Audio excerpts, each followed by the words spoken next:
예, 오늘의 모닝 브리핑 시작하겠습니다. 11월 고용지표 나왔는데 뭐 좀 엇갈렸습니다. 내용 설명드릴 거고요.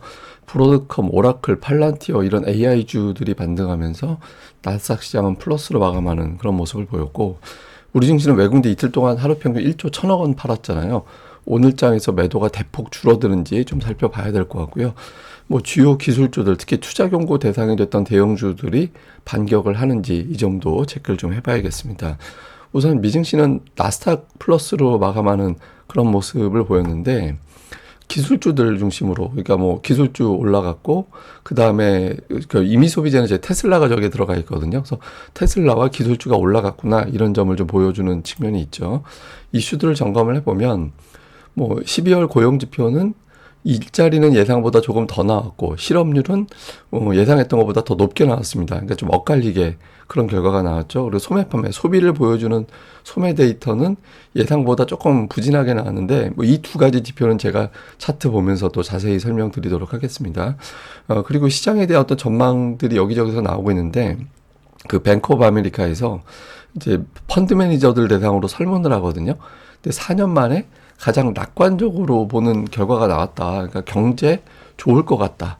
그리고 현금 비중 많이 낮춰서, 그러니까 주식을 열심히 사고 있다라는 거예요. 그래서 최근에 어떤 변동성에도 불구하고 매니저들은 뭐 증시 낙관하고 있구나, 이런 데이터가 있었고, 낙관 혼자 톱니가 또 시장 전망을 내놨는데, 근데 이 사람은 내년도 상반기에는 좀 불안할 것 같다. 뭐 통화 정책이 연준 의장이 교체되는 과정에서 좀 불안정하게 투자자들에게 인식이 될 거라서 상반기에 좀 조정이 나올 것 같은데, 뭐 최대한 10% 이상의 조정 가능성도 예상을 하더라고요. 그렇게 조정이 나왔다가 하반기부터는 다시 강세장으로 넘어갈 거다. 뭐 근거로는 AI에 대한 투자가 이어질 거고, 금리가 내려갈 거기 때문에 거기에 대한 어떤 효과, 그다음에 여러 가지 어떤 정책적인 지원, 이런 것 때문에 상반기 불안, 하반기 강세장, 뭐 이런 어떤 흐름으로 예상한다, 이렇게 이제 전망을 내놨고, AI 관련해서는 오늘도 좀 불안하게 보는, 예, 그런 시각도 있었거든요. 그러니까 짐 카노스라는 분석가가, 이제 짐 카노스라는 사람이 AI 그 인프라 투자가 지속되기 때문에 이것 때문에 재무 리스크가 초래될 가능성이 있다. 그러니까 뭐 계속 돈을 갖다가 투자해야 되니까 회사 재무제표가 안 좋아질 거 아니에요. 그러니까 이런 걱정이 있고, 또 하나는 다음 버전의 칩 개발 속도가 너무 빠르다. 그러면 기존에 이제 사용하고 있던 칩이 감가상각이 계속 떨어질 거기 때문에 이 역시 재무를 갖다가 악화시킬 수 있다. 그러니까 이런 점도 이야기를 했거든요. 근데 이제 다만 이제 뭐 반박은 뭐 뱅크 오브 아메리카 이런 데서 이제 반박이 또 나오다 보니까 오늘 AI 주들은 반등하는, 예, 그런 모습을 보였습니다. 그리고 그 트럼프 대통령이 17일에 크리스토퍼 월러를 면접한다라는 거예요. 지금 이제 케빈 헤셋, 케빈 워시 이 둘 중에 하나로 시장에선 보고 있잖아요. 근데 이제 월러를 왜 면접하는지 생각을 해보면 이 사람이 연준 내에서는 영향력이 가장 큰 사람이거든요.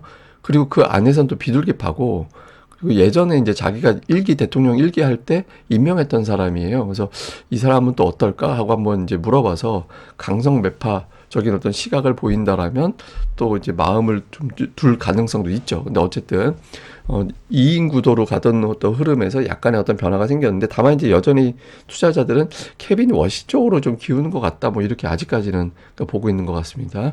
자, 지표 보면 고용지표 나왔습니다. 고용지표 나왔는데 비농업 일자리 6만 4천. 그러니까 비농업 일자리라는 거는 그 농업 부분 같은 경우는 이제 농업을 안 지을 때 지을 때 이렇게 차이가 있기 때문에 고용 데이터 뽑을 때 이 일자리는 제외를 해요. 그래서 이제 비농업 일자리를 딱 봤더니 6만 4천 명이 증가됐다. 예상이 한 5만 정도 증가였거든요. 근데 10월은 10만 5천이 줄었어요. 예, 그러니까 왜 줄었나 보니까 이제 셧다운 영향.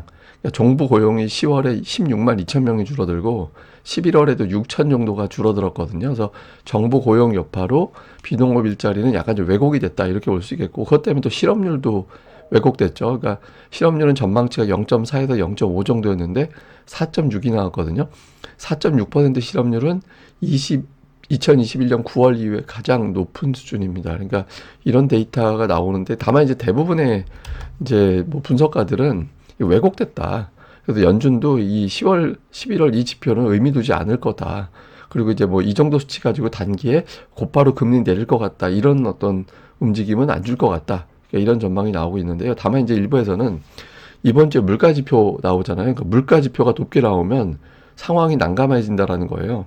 물가는 높고 고용은 부진하고, 그러니까 이런 조합이 돼버리면 좀 대응하기 애매할 거다, 연준에서. 그래서 CPI가 안정적으로 나오는 게 상당히 중요할 것 같다. 또 이런 어떤 이제 코멘트를 내놨는데, 전체적으로는 이번 고용 지표는 애매하다. 예, 그러니까 그 왜곡된 지표라도 좀 애매하다. 이런 분석들이 좀 많았습니다.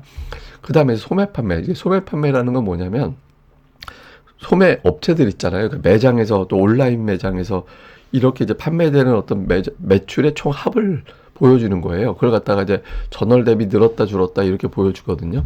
근데 봤더니 이제 전월 대비 0%, 디테일하게 보면 0.03%입니다. 디테일하게 보면 예상이 0.1%였거든요. 어쨌든 소비가 늘지 않았잖아요. 그러니까 저소득층이라든가 중산층이 물가가 높아져가지고 그것 때문에 이제 소비를 못하는 상황이 되고 있다. 이렇게 보여지는 건데, 다만 좀 디테일하게 봤더니 13개 업종 중에서 18개는 늘어났는데 자동차 판매가 1.6%가 줄어든 거예요. 그래서 자동차하고 주유소를 제외하니까 0.5% 늘어서 예상치를 오히려 상회했다. 그럼 자동차가 왜 줄었나 봤더니 그 전기차 판매할 때 주던 세액공제 혜택이 있었는데 이걸 갖다 종료시켰거든요. 그래서 그 종료되기 전에 미리 선구매하던 사람들이 이제 더 이상 자동차를 안 늘리게 되니까 그것 때문에 자동차 판매량이 일시적으로 좀 줄어든 것 같다. 그래서 그 영향이라서 소매 판매 지표 역시 이번 달에는 의미가 없다. 예, 그렇게 의미를 두기에는 뭐 예상치하고 큰 차이도 없었고 좀 애매했던 것 같다. 뭐 이렇게 이제 시장에서는 판단을 했던 것 같습니다. 뭐 주요 종목은 오늘은 대형주 중에서는 알파벳 제외하고는 이제 대부분 올라가는 이제 그런 모습을 보였는데, 그러니까 뱅크 오브 아메리카에서 그 AI 계속 성장하고 있다. 데이터 센터 있고 기업들이 AI를 이제 도입하기 시작하고 있어서 뭐 지금의 노이즈 그렇게 길게 갈 거 아니야 이렇게 얘기하면서 뭐 엔비디아, 브로드컴 이렇게 주목해야 된다라고 이야기를 했거든요. 그래서 오늘 뭐 오라클도 플러스 나고 팔란티어도 올라가고 해서 오늘은 이제 AI주들이 모처럼 상승하는 이제 그런 모습을 보였고요. 그 다음에 이제 딥워터에서는 포드가 최근에 이제 전기차 사업 축소한다라고 했잖아요. 이런 국면은 테슬라에 유리하다. 뭐 이런 평가가 나오고 있고, 어쨌든 최근 들어선 테슬라가 로봇, 자율주행 뭐 이런 이슈로 계속 주목을 받고 있잖아요. 그래서 지금 최고치, 연중 최고치 또 추가로 경신하는 그런 모습이 나왔고, 화이자가 오늘 하락했는데 실적 전망을 되게 낮게 제시했습니다. 예상보다 낮게 제시하면서 화이자가 하락을 하고 그 영향으로 헬스케어 관련된 업종 지수도 좀 빠지는 그런 결과가 나왔고요. 그다음에 유가가 이제 빠졌는데 그 지표 부진, 그리고 여기에다가 이제 러시아 우크라이나 평화협상 뭐 이런 것들 영향으로 이제 유가가 또 하락해서 에너지주가 오늘 또 부진한 이제 그런 모습을 보였습니다. 근데 오늘 종목 관련해서 마이크론이 한 2% 빠졌거든요. 근데 마이크론 2% 빠진 거는 이유를 보니까 HBM4에서 삼성이 의미 있는 점유율을 치고 들어가고, 하이닉스는 여전히 2026년에는 70% 정도의 점유율을 유지할 거다. 근데 마이크론은 일정상의 문제로 10% 미만의 점유율을 차지할 것 같다. 이렇게 나왔거든요. 그래서 조금 HBM 시장에서 마이크론이 생각했던 것보다 점유율을 팍팍 넓히지는 못하는 것 같다. 뭐 이런 식의 또 보도가 있었는데 이 영향인 것 같긴 해요. 근데 어쨌든 이거 제가 오후 방송에서 자세히 또 내용 나오는 거 가지고 설명드리겠습니다. 어쨌든 삼성이 의미 있는 점유율을 가져갈 것 같다, 이런 식의 내용이 있었습니다. 자, 근데 시장에서 버블론 계속 나오고 있잖아요. 근데 실제로 이제 버블론을 보여주는 여러 가지 데이터가 있는데, 이 데이터가 뭐냐면 물가를 적용한 현재가, 그다음에 10년 평균 EPS 이걸 갖다가 이제 조합을 해서 만드는 건데, 이 수치가 올라갈수록 버블 강도가 커지는 거거든요. 근데 지금 40 정도 나와요. 그러니까 예전에 이제 IT 버블 때 그때만큼의 어떤 수준으로 올라간 거 아니냐. 그러니까 이렇게 이제 우려가 되는 거죠. 근데 이제 그때 당시에는 그 실적 증가 속도보다 주가가 너무 빨리 올라갔는데, 지금은 빅테크들이 실적을 어느 정도 보여주고 있는 상태라서 저 데이터 보고 보는 게 맞냐, 이거 약간 구식 데이터 아니냐 이런 논란도 있거든요. 근데 일단 전통적인 방법으로 보는 버블 기준에서는 최근에 버블 논란이 나올 만하다, 이런 점도 좀 있는 것 같습니다.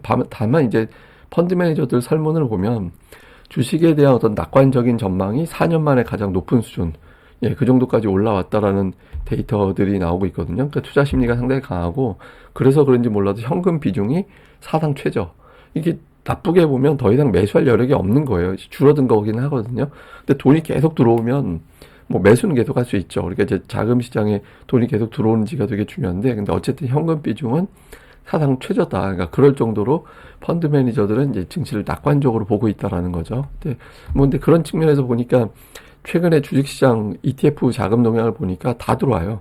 예, 뭐 그 대형주, 중형주, 소형주 할 거 없이 자금이 이제 다 들어오고 있어서 증시 자금 동향은 뭐 현재까지로는 그렇게 나빠 보이진 않는 것 같습니다. 자, 우리 증시는 어제 되게 많이 빠졌죠. 4,000포인트 아래로 내려가는 이제 그런 모습을 보였는데, 월간으로 한 2% 정도, 그러니까 6% 넘게 올랐다가 지금은 2% 안쪽으로 상승률이 줄어들어 있거든요. 근데 제가 이제 주말에 보여드렸던 게 연간 상승률, 이제 연간 등락하고 12월하고는 거의 일치한다. 그러니까 2019년 이후에는 연간으로 플러스가 나면 12월에도 그냥 올라갔고, 뭐 이런 식의 어떤 데이터가 있었다라고 말씀을 드렸잖아요. 그러니까 오르면 오르고 빠지면 빠지고, 그러니까 그 지금 올해까지는 11월까지 증시가 올랐기 때문에 이런 또 흐름에는 투자자들이 그래도 12월에도 오르겠지, 이런 정서가 가동이 되는 게 정상이거든요. 그래서 그러니까 이 정도에서도 과연 돌아갈 거냐, 아니면 이제 그 이런 통계를 깰 정도로 IT 버블론이 굉장히 위협적인 거냐, 그러니까 이게 이제 나오겠죠. 근데 이틀 연속 급락이 나온 상태이기 때문에 오늘장에서 어느 정도 돌아서 주면 그래도 12월에는 돌아서겠지, 이런 어떤 이제 정서가 나올 가능성이 높아집니다. 그러니까 오늘장에서 흐름이 상당히 중요하다라고 봐야 될 것 같고요. 근데 외국인들 어쨌든 이틀 동안 1조 1,000억 원, 또 오늘장에서도 4,000억 이상 매도하면은 오후장에도 시장이 못 견딜 거예요. 그러니까 외국인들 매도가 대폭 줄어드는지가 되게 중요하거든요. 근데 이게 조금 찜찜한 건 이거죠. 그러니까 외국인들 매도 비중이 너무 커졌어요. 그러니까 25% 왔다 갔다 움직이다가, 그러니까 지난주 금요일에 25%였잖아요. 근데 월요일에 29.6%, 어제 31.7%, 그러니까 매도, 전체 매도에서 차지하는 외국인들의 비율이 계속 올라가고 있거든요. 이거 오늘 많이 떨어져야 됩니다. 예, 오늘 많이 떨어지지 않고, 예를 들어서 매도 비중이 유지가 되는데 순 매도만 줄어들었다, 그러면은 그 외국인이 계속 팔고 있는 거거든요. 그러니까 이게 수치 자체가 줄어드는지 여부가 다음 뒤탈이 없어지는 계기가 될 수 있기 때문에 이 흐름도 오늘 잘 봐야 될 것 같습니다. 코스닥도 어제 이제 많이 빠졌는데, 다만 이제 이런 건 있습니다. 어제 코스닥의 하락 종목 수가 거의 1,400개 육박했거든요. 근데 코스닥이 대충 봐서 1,400개 언저리 하락이 나오면, 1,400개 정도의 하락이 나오면 모두 그런 건 아닌데 대체로 그 부근이 단기 저점인 경우가 좀 있었어요. 그러니까 안 그런 사례도 있었죠. 예, 안 그런 사례도 있었거든요. 그러니까 있었는데, 근데 전체적으로 보면 단기적으로는 그때가 이제 지수 저점으로 작동하는 경우가 덜어 있었거든요. 안 그랬던 적이 11월. 예, AI 버블론에, 다음에 이제 그 여러 가지 어떤 뭐 금리나 논란 이런 것들 때문에 크게 빠졌던 11월이 예외였거든요. 근데 그때로 돌아가는 건지, 아니면 이번에도 예전같이 단기적인 저점 투매 받아서 다시 올리는 흐름이 될지, 요게 이제 어게인 11월이냐 아니면 돌아서느냐. 그래서 오늘이 되게 중요한 것 같습니다. 오늘 장에서 회복이 나오는지 되게 봐야 될 것 같고요. 근데 어쨌든 제가 계속 말씀드리는 건 지수보다 종목을 봐야 된다. 그러니까 기관, 외국인들이 사들이는, 이번 주 사들이는 종목군들 평균 매수가 대비 현재 주가, 보통 한 승률이 평균 매수가 대비 상승하는 종목 비율이 한 70% 정도 되는데, 지수가 워낙 빠지다 보니까 지금 한 30% 정도 비율로 낮아져 있거든요. 오히려 기회죠. 그래서 양 주체들이 물량을 받아내는 종목들, 받아내면서 주가는 빠진 종목들, 이런 것들에 대해서는 좀 계속해서 관심을 좀 가져나갈 그런 필요가 있다, 이렇게 보면 되겠습니다. 자, 일단 이거는 계속 말씀을 드린 거라서 또 말씀드릴 필요는 없는 것 같은데, 저는 이제 투자 경고 종목들이 있잖아요. 투자 경고 종목들이 대형주들인데, 어제 뉴스 나온 거는 그 10조 원 이상은 예외로 하는 거를 당국에서 추진하고 있다라는 거예요. 그래서 투자 경고 대상이 돼서 주가가 더 올라버리면 그냥 거래 중지 시켜버리거든요. 근데 그게 대형주도 그렇게 해버리면 큰일 나는 거죠. 그러니까 어마어마한 금액이 물려버리는 상황이 생기기 때문에 그 전에 거래 중지 되지 않도록 일단 팔고 보자, 이런 게 나올 수 있어서 투자 경고 지정이 최근 들어서 시황에도 일부 영향을 준 걸로 보여지거든요. 근데 당국에서 조치가 나올 가능성이 있다라고 하니까 그 종목들에 대한 우려가 덜어내지면서 오늘 좀 반전이 나오는지, 이런 종목들을 잘 살펴봐야 될 것 같습니다. 근데 오늘 제가 주목하는 건 뭐냐면, 코스피가, 그러니까 우리가 보통 선행 PR 이야기 많이 하는데, 그러니까 향후 1년 후에 기업들의 실적이 어떻게 될지를 가상을 해서 보는 PR이고, 그거 말고 지금 현재 실적을 적용을 해서 보자. 그러니까 주당 순이익의 몇 배의 주가가 거래가 되는지, 뭐 이걸 가지고 보는 게 PER이잖아요. 근데 이제 주당 순이익의 몇 배에서 피크가 나오는지 과거를 좀 돌이켜보면, 리먼 사태 이후에 주가가 급반등 나올 때 24.5배에서 피크가 나왔고, 코로나 폭락 이후에 그 유동성 장세에서 올라갈 때 33배에서 피크가 나왔거든요. 근데 지금 18.9배예요. 그래서 지금 고점이 나왔다라고 하기에는 좀 애매하죠. 예, 그 정도 지금 버블이라고 하기에는 조금 애매해서, 그러니까 우리나라 같은 경우는 뭐 주가가 많이 올랐다 하더라도 아직까지 버블이라고 이야기할 정도, 과거 강매장에서 올라갔던 고점하고 대비해 보면 조금 좀 아닌 것 같은데라는 데이터들이 있어서 버블 쪽보다는 단기 노이즈 쪽이 더 강한 것 같습니다. 그래서 그 AI 쪽이 버블은 맞죠. 예, 버블은 맞는데, 왜냐하면 주가가 너무 가파르게 올랐고 실적 대비 저 정도로 거래되는 거는 과거 역사적으로 보면 좀 과도하긴 하다, 이런 분석이 있긴 하지만, 그러니까 버블은 터지는 게 문제지 지금 만들어가는 과정까지는 아직까지는 주식시장은 좀 유지가 되거든요. 그래서 뭐 계속 말씀드리지만 종목이 되게 중요할 때라서 어떤 종목이 줍줍이 되고 있는지 이런 부분들에 집중하는 것도 좋을 것 같습니다. 예, 저는 또 다음에 뵙겠습니다. 이 방송 구독하기와 좋아요, 구독하기, 좋아요 꼭 좀 부탁드립니다. 예, 감사합니다.